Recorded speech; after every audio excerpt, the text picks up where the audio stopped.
because herbivores are the pruner to take what would otherwise stop and prune it back to restart this fast teenage solar conversion process.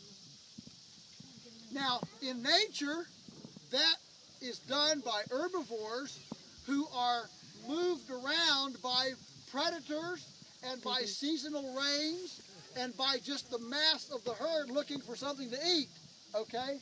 Moving across the landscape. We don't have that. We don't have lions and tigers and wolves here and buffalo and wildebeest and, you know, Cape buffalo, right? What we do have is high-tech electric fencing and herbivores, cows. The fencing allows us to control those four-legged sauerkraut vats.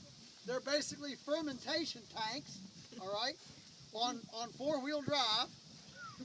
The electric fence is our accelerator, our brake, and our steering wheel on that sauerkraut vat to put her where she will most judiciously prune the biomass back to restart this fast accumulation.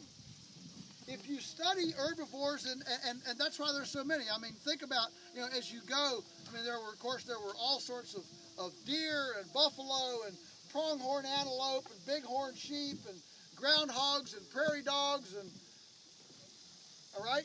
And then you go on South America, you know, you got alpacas and llamas and guinea pigs, right? I mean, they eat a lot of guinea pigs in Peru. And then you go on down to Africa, you know, think of all of them in Africa, from elephants and giraffes and zebras and wildebeest. You go on up into Asia, you know, and you still got, you know, elephants and water buffalo and you know, think of all the, you go on all the way up in the north and there's, you know, reindeer and caribou and moose, and there's a lot of herbivores. Why?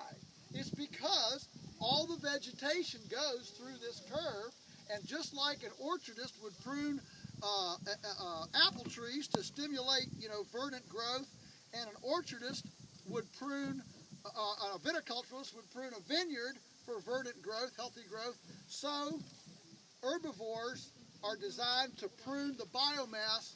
I call the herbivore, I call the cow, the biomass accumulation restart button, okay, to restart it.